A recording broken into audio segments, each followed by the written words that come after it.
everyone. Thanks for coming today. My name is Nathan Pirates. I'm the VP of Programming for AIGA Boston. We're very excited to have Laura Fish here today talking with Heather Shaw.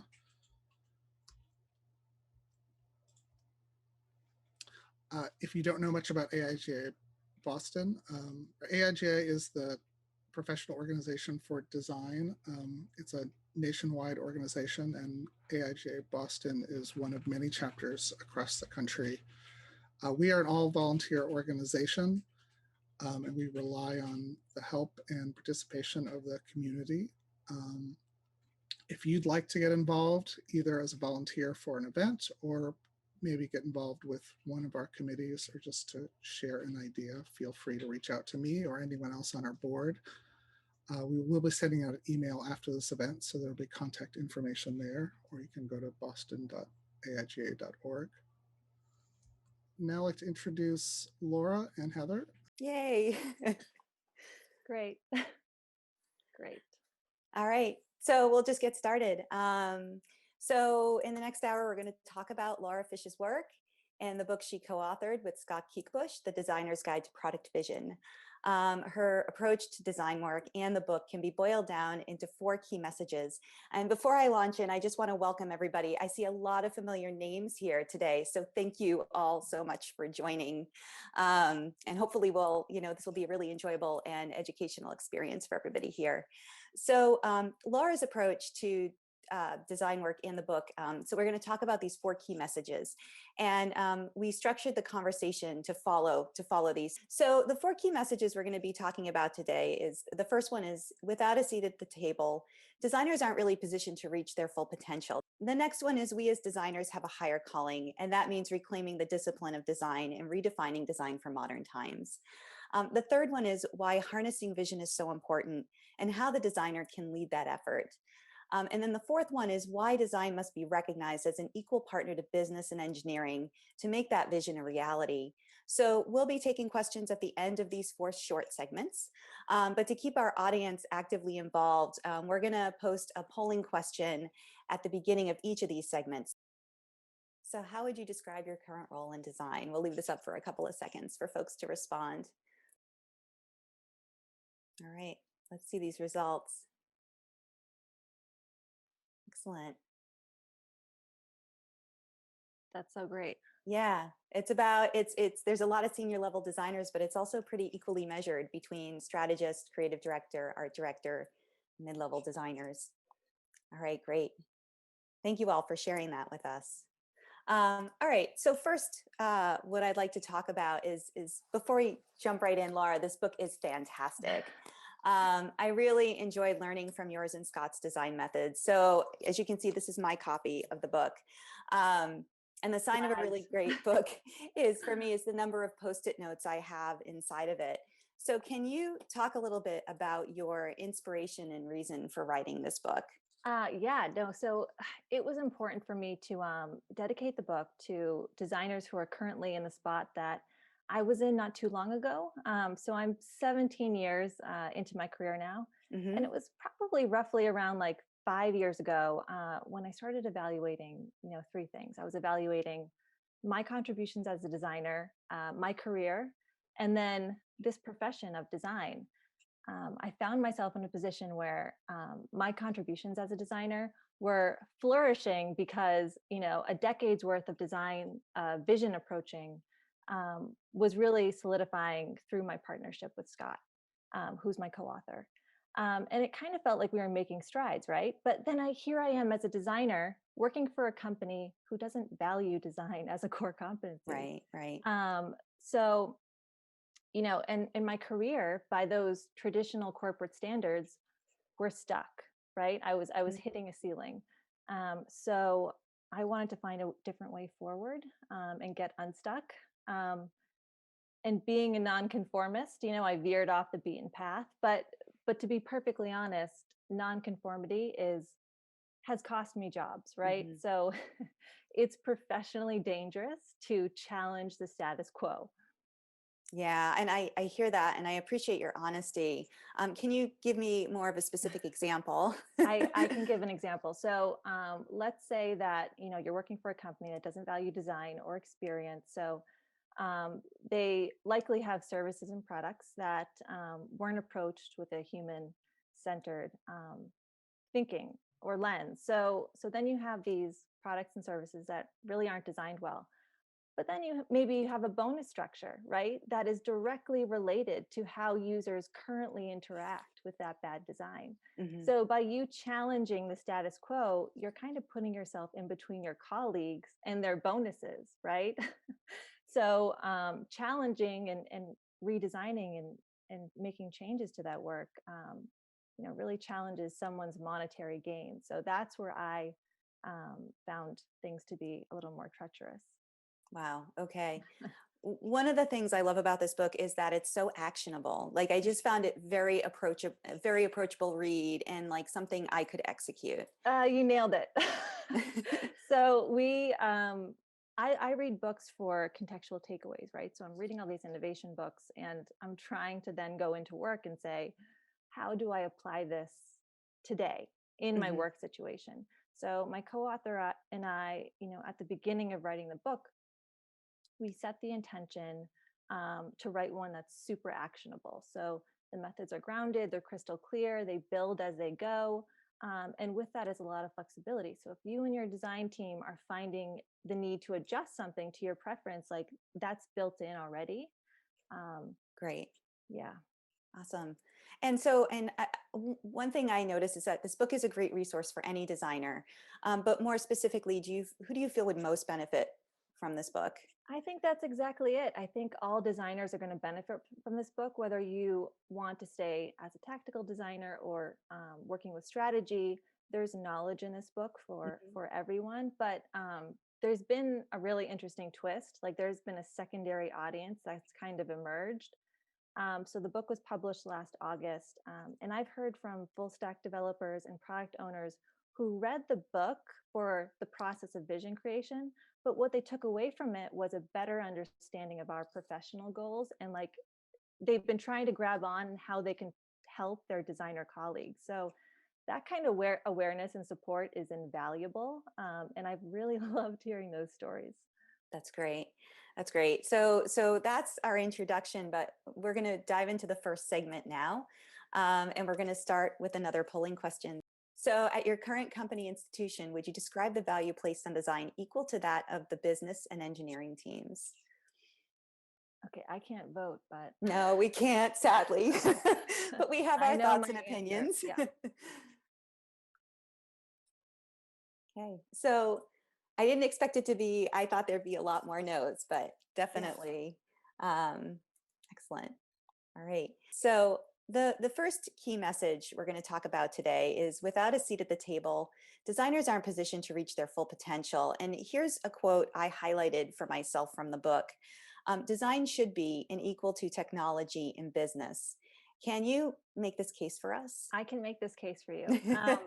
So here's a bite-sized history lesson that goes back almost 50 years. So really the history of modern technology is ultimately a story about the power struggle between three key players: Mhm. engineering, business associates, and designers. So in chapter one, you can read about design's rise in the 70s with graphical user interface and a more human-centered approach, because design was a strategy then with Apple and Microsoft and Xerox. Mhm. And then in the 90s, there's like a steep fall. So then here we have business associates grabbing on to the design features and just blowing them all out, right? So that was the fall of design. And then, since Y2K and the advent of mobile, design is back on the rise again. So design has been on this trajectory to make a comeback and evolve. And I really think that this is our time. It feels like our time that we're going to restore balance to, for engineering, business, and design to have equal weight and equal decision making. And that looks like the three of us coming together to comprehensively integrate and craft the best experience for the user. It sounds like you might have firsthand experience with this. So can you describe this personal experience Yeah. with the power struggle? So I live it. I know we all do. We all, as designers, we all live this struggle. And so effectively, my whole career has been impacted by it. But even, when I was thinking about this, even when I'm looking back to my college decisions, my early college decisions were shaped by this inequity, right? So um, roll it back 20 years ago, and I'm making decisions about college. I asked the adults in my life, if I want to have big ideas and figure out how these big ideas work and figure out what they look like, what am I? And they're like, well, you're either a business person or you're an engineer. And I didn't think I was a business person, so I was like, I must be an engineer, right? So I applied and entered engineering school. Epically failed out, right? So I failed out of engineering school. I was not an engineer. But then fast forward to now, and that same unbalanced model is still perpetuating. So I had a unique experience in 2014 for 3 years. I was on this big innovation project with my co-author Scott, and effectively they granted us, a very design having equal decision making power to engineering and business. So we were in this balanced model and moving the needle, finding success. So it became clear to me then that strategic design was the missing seat at the table, right? Great, great. And so can you explain to us, how you believe designers get a seat at the table? How do we get there? That's a great question. We have to make it happen, right? So it's not going to happen if we don't do it. So if we want to be seen as more than an afterthought, as more than just tactical resources, then we can't keep moving the needle individually in a vacuum by tweets, right? We have to unite under a shared mission, define the way we want to advance, and then organize the movement to do it. So I think that means, one, we redefine design for modern times because it needs to evolve. And that means becoming strategic leaders, like including strategic leaders with tactical. And then we need to harness that newfound power. And I've found success doing that with vision. And then the third thing is we need to prove success. So it's going to take a track record of success for our engineering and business colleagues to say, oh yeah, right, they deserve a seat at the table. Yeah, got it. And so, your book discusses the need for designers to become strategic leaders. So can you give us a really high level understanding of strategy versus tactics? Yeah. So you can think of strategy as a overarching high level game plan that connects all the dots and defines your major goals and your major objectives. And that's distinguished from tactics. So tactics focus on execution and output.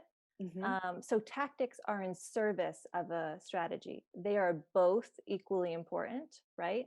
But it teases out two different designers, the tactical designer and strategic designer. Okay, so there we go. Yeah, so we kind of gave just some examples about tactical designer versus a strategic designer. So if you're tactical, you're focusing on the execution and the output, which is no small task, right? You're honing problem solving, experimentation, prototyping. You're designing with cognitive and compassionate empathy. You are mastering design direction, creating complex design systems, carving out wide-reaching design principles. But the strategic designer is leading vision creation and expertly orchestrating the team to optimally execute a vision, and they're seeing the bigger picture, right? So they're becoming the bridge that connects design to business. They're connecting the dots to see what matters, what's missing, and then they're being a creative diplomat, always advocating on behalf of the user. They're making decisions that are insight and data informed, right? So, and they're also, figuring out how every feature or move could possibly have a butterfly effect across the whole experience. So basically what I'm saying is there is this tactical designer that all designers, you need to understand the tactics as your foundation, but then as you kind of come around to the principal level of a tactical designer, you have to figure out whether you want to be the Tom Brady of tactical design, or you want to move into coaching and you want to be the Bill Belichick, right? So both are equally important. They do both heavy lifting, but Mhm. it's a different set of skills. Wow. Well, that's a great analogy. Yeah. And this is a good spot to move on to key message 2. Yeah. So with that, let's put up our next polling question. So have you ever experienced being brought into a project too late where your skills would have been more helpful to a product success from the start? What are the answers? Oh, yeah. Yeah, that's it. Great. Excellent. Some of these questions are a bit leading questions, but yeah, definitely helpful to Was. see. So we're going to talk about key message, the second key message, which is we as designers have a higher calling, and that means reclaiming the discipline of design and redefining design for modern times. So the book talks about the modern era of design. Can you define this for us and where we as designers are headed? Yeah, I love this. So, if you've ever heard of the hero's journey, right? So, the hero's journey is kind of a template of how a character approaches an adventure, right? Hmm. And a story. So, it reminds us that prior to any big journey, the hero has to first hear the call to adventure and Hmm. recognize that there's something more out there. So, we as designers are the hero of this story, and we have to recognize that there's more. There's more out there. So my definition of modern era design is that practitioners have to be skilled in not only defining form and function, but strategy as well. So here designers leverage their highly creative lens to Hmm. assemble connections via skillful problem solving. And with this new platform, we can then envision and create the future. But with this new gift, right, we have to be super mindful about creating change that has a positive effect and only creating change for better. Right. Okay. So, so in thinking about this, many designers, and myself included, um, fear their lack of business acumen. Right. Mhm. So, how can a tactical designer move towards being a strategic designer without going back to school to pursue an MBA? This is something I've thought of. Me too. Thinking, if I had an MBA, maybe I'd be more involved in these bigger discussions. But that also means taking like micro and macroeconomics. So it Yeah. becomes a much bigger endeavor than just learning this, just understanding business terminology. Right. And so, like, we can learn the lesson of I became the bridge that connects design to development, but I failed out of engineering school. Right. So, Mhm. um, you don't have to get an MBA. Okay. And I toyed with the idea too, but it didn't sound like it was driving with me. So, strategic designers, we need to understand business basics and be able to have an intelligent conversation with our business partners about opportunity, industry, market, demand, and all things customer. Hmm. Be curious to learn. So I've been really open about when I first discovered a few years ago that I was business illiterate. And speaking from personal experience, when we work inside these big corporations, um, you can make your own makeshift business school because all of your colleagues did get their graduate degree, right? Most Hmm. likely. Um, so every day I was tuning into business terminology and I was grasping the ABCs of business basics. So eventually I was developing an ear for contextual takeaways. And then I was evaluating business needs before long and evaluating how I can apply that to my designs. Great. Um, so importantly, though, design is a discipline just like business, right? So we need to know our boundaries. We want to become the bridge to meet our partners halfway, but that doesn't mean we need to get our MBA. Um, and also, it's going to be vice versa, right? So our business associates are also going through their own growing pains, and they're going to be, meeting us halfway. Right. And so in having these sort of colleagues within a company, you know, these become people that you can learn from, right? So Yeah. one of the things you discuss in the book, are partnerships, coaches, and mentors. So how important were these roles in your transition to becoming a strategic designer? They were so critical. Strategic maturity is won through gritty, extensive experience. So my partnership with Scott, was me in the grit, and thankfully he has a lot of patience. But I had more than a few exceptional people who were instrumental in helping me obtain these new skills. And then I Mhm. started becoming super savvy about finding coaches to help me with one skill set at a time. So if you can find a coach, right, that's a Yep. short-term ask, and you're asking them to help you with a very specific task. So maybe you know somebody like a Scott Kiekbusch who is exceptional at facilitating workshops. So then you ask them for a short term, maybe a couple weeks where they can kind of shadow you and then maybe help you run your own workshop. Um, but that's different than a mentor. So a mentor is someone who's investing in your long-term success in your I career. see. So they're not going to, mentors are less likely to give you the answers, right? They're going to pose the hard questions that you need to ask, like, why are you doing this? Do you want to be doing this?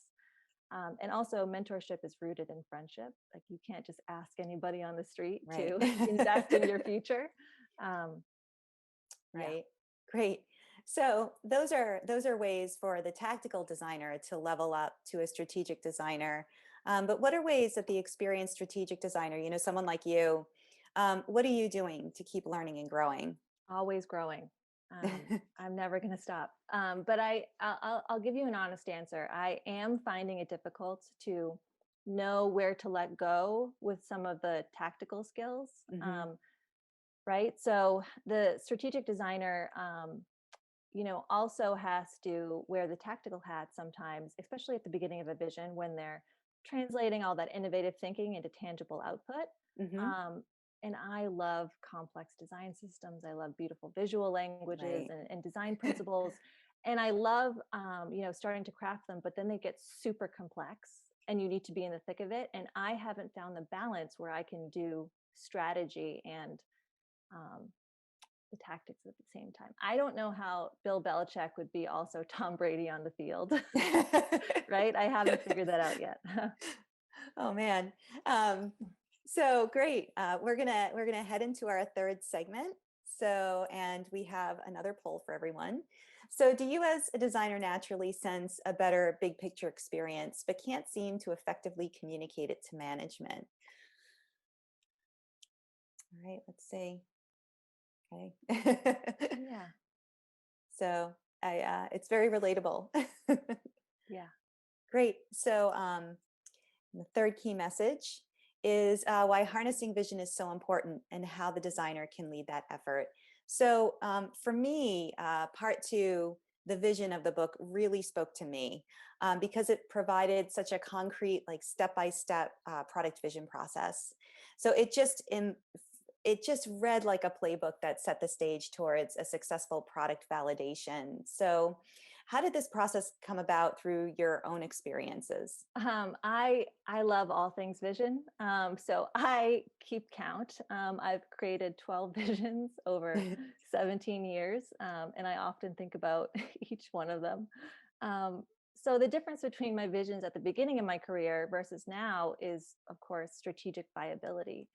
So ultimately, what's written in the book pulls from my extensive vision experience, my co-author Scott's own expertise, and then our thinking together. So this is a net new approach to vision that we developed together. And I call it a labor of love for design. All the learnings were super hard won because there was lots of experimentation and failing both well and failing poorly too, right? I did it all. And like failing is kind of the only way to learn, right? So Absolutely. Yeah. So there are two main tenets to this work, a process to create a product vision and visioneering, and the process to execute a vision. Can you explain the thinking behind each? Yeah. So personally, I think of vision creation as the first leg of visioneering, but you can't have one without the other. But there was value separating them in the book because they're both brand new concepts. Hmm. So the first process sets up the creation of the vision, and as the keystone of any product or service, the job of the product vision is to explain the strategy's complex connections and express the product's future experience, right? Right. So you can do this by telling the story of the experience and conceptually illustrating the offering's intentions without getting into detailed designing. And I think that's key, right? Yes.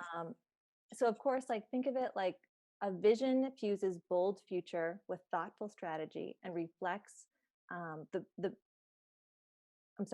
values of the Right. organization. So then moving forward, you want to then bring the vision to life and make it real.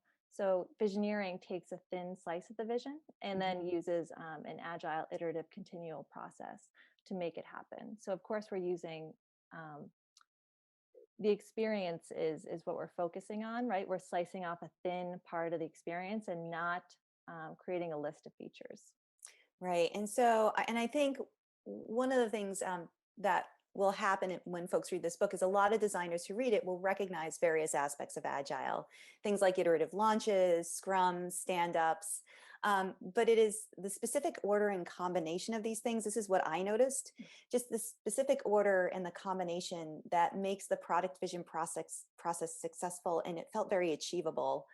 Can you talk a little bit more about this? Yeah, so there is an order. There is an order to the way the pieces come together. They build on each other, and then they ultimately, you get your vision. So the book illustrates, how research then becomes strategy, and the strategy becomes a future story of the experience, and then how it all comes together as your vision that you're going to work against. And I hold product vision work to the same standards that I do any other design work. So the approach had to be agile, it had to be accountable, it had to be transparent, and that combination is very successful. So even though the process is prescriptive, it allows for flexibility. Yeah. So you and your team can bring your own arsenal of resources and adjust where you want, right? Mm-hmm. And I think that transparency is really important. Like we don't want people to think that design is magical, but that it has like a clear process like any other discipline, right? So I find that stakeholders understand what we do better when when they can see and participate in that process. So one of the things I'm hearing is that transparency is really key for accountability. Yeah, transparency was a really big theme in the book. I find success with transparency and showing my stakeholders where their money is going, because every dollar at a corporation should be going to furthering their mission, right? That makes sense. So I use diagrams with my stakeholders. I'm always pointing out, you are here. Right. And we do that in the book too. So we're bringing leadership along for the ride. I would recommend to any designer, like, you have to train your stakeholders. So bring them to a design review, but help them understand what constructive criticism looks like, what good feedback looks like. It's easy for someone, leadership, to come into a meeting and all of a sudden, they're putting out what feels like put downs. But that's because they don't understand design. So the more you bring them along for the ride, the more they're going to appreciate what they're experiencing and how much goes into design. And that's just training a good stakeholder. Great. And building trust. Trust. Yeah. So the book uses the acronym BEDROCK, right? And this is to describe the vision team. And I've never heard of this before. So tell us what BEDROCK stands for and why this particular combination of experts is important. Yeah. So Scott and I did come up with this too, right? So it's a new concept. But it's going to seem very familiar. It's going to seem obvious, right? So BEDROCK stands for Business, Engineering, Design, Research, and Content. So these are the 5 disciplines that you need on your core vision team. Great. So you have your business person who understands the market opportunity, the business objectives, and they also understand how to align to the organizational mission. Of course, your engineer understands they're going to give you a candid assessment of potential technical challenges of building the product. And then you, as the strategic designer, are going to anchor the team, right? Because you understand how to connect all the dots. And then, of course, your researcher is someone who understands how to conduct research and capture insights, because you're going to need that data and insights to make design decisions. And then your content strategist. So to help tell the story of the experience, you need someone on the team who's an expert wordsmith. And these are disciplines. So maybe you're at a company whose leadership, like I believe that anyone can convince leadership to give them a trial product vision. So give them 6 to 8 weeks to use this kind of formula to make a strategy-led vision. But if you can't, then find someone maybe who's an engineer, who's also a designer, or maybe the designer can double as a content strategist. But these are the disciplines that you need. Great. And then once you have that team in place, like, what are some ways that the strategic designer can ensure that they're making the most of the team's time and output? I really love the idea of a lab-like mentality, Mhm. right? So here's a schedule. So here's the value that any designer in the audience right now can apply tomorrow. This is just a cadence that reflects a lab-like mentality. So Monday morning, you go over your week's your week's priorities, and you post those priorities up on the whiteboard, right? Leave them there the whole week so everybody can see them.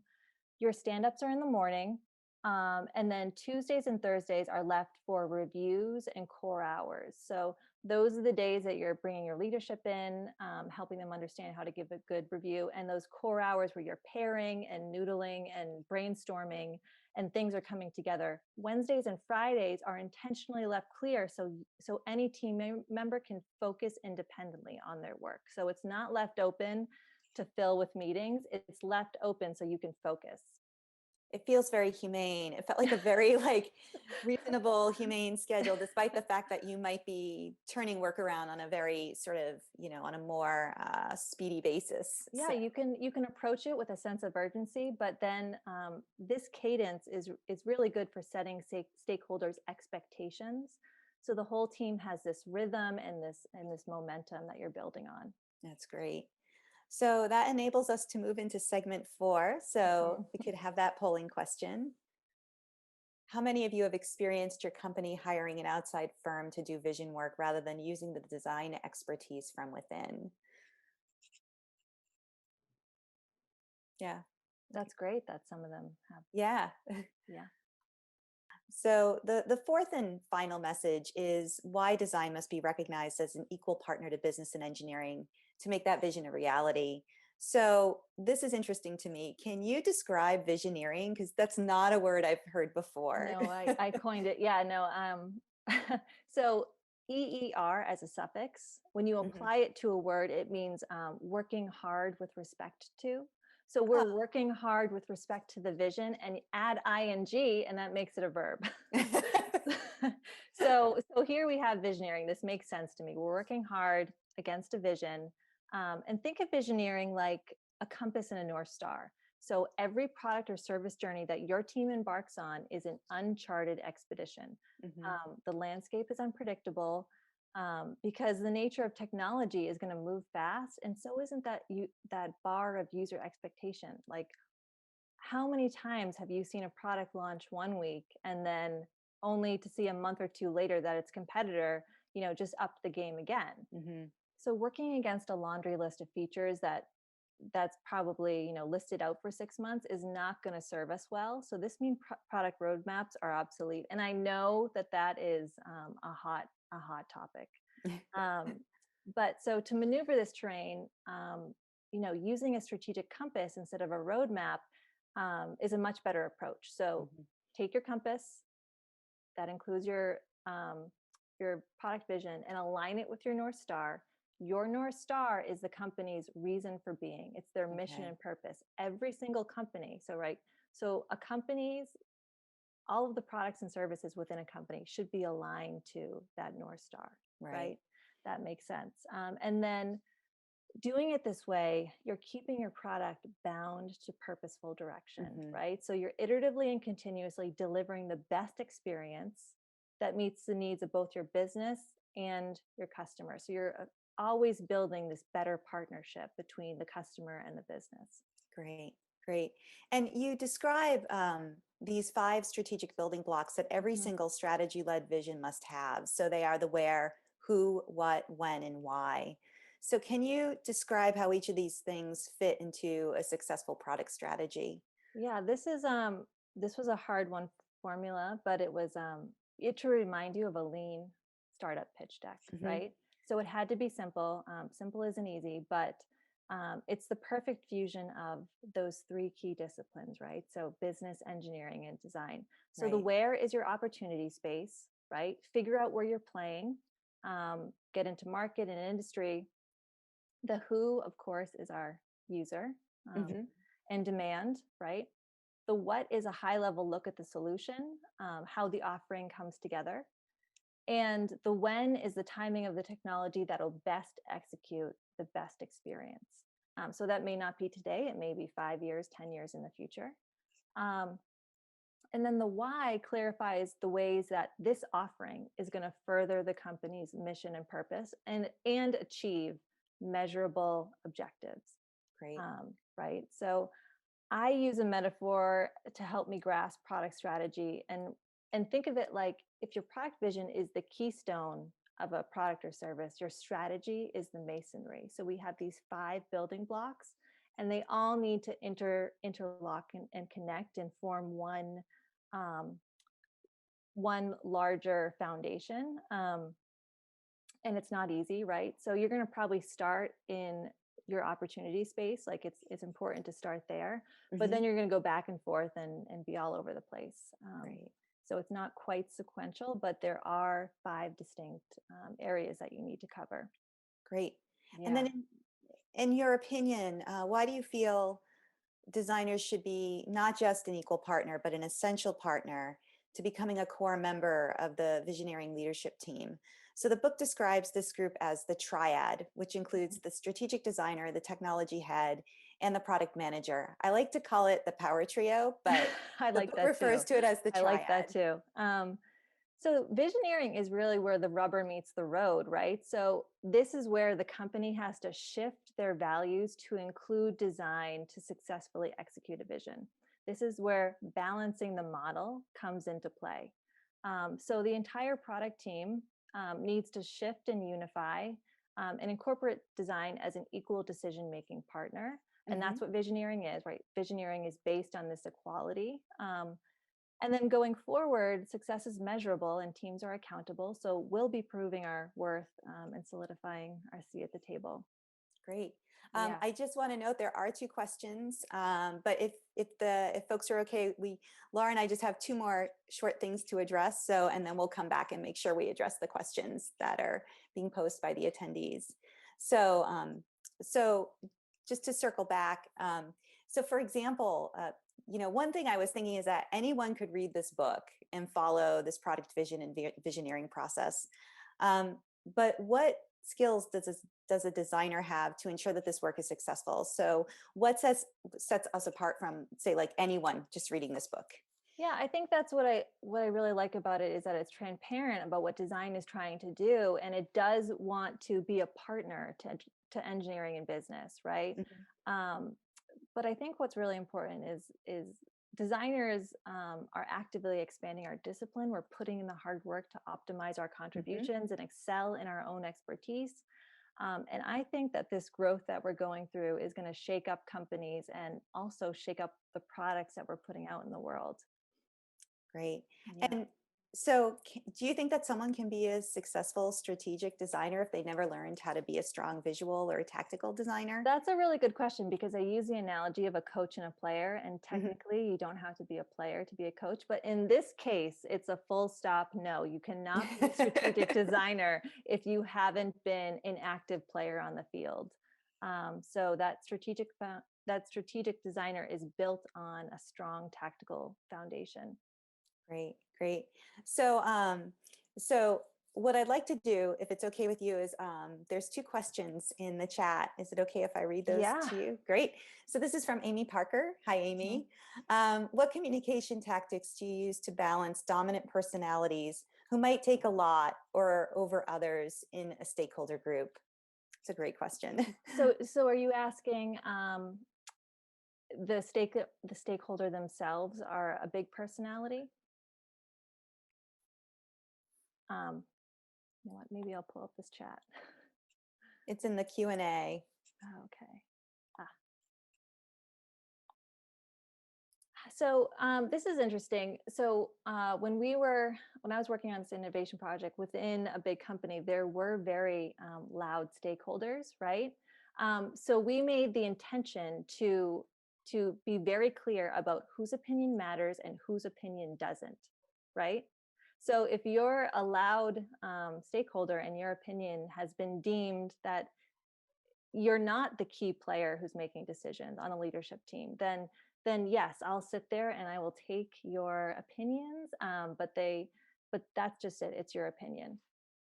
And I think that's really important is that you have to have leadership that's going to put boundaries in place and be really transparent about whose opinion matters and who's effectively is just an opinion. There's another question in here from an anonymous attendee. How do you recommend designers becoming more strategic when your company has a strategy department already and is even more segmented out?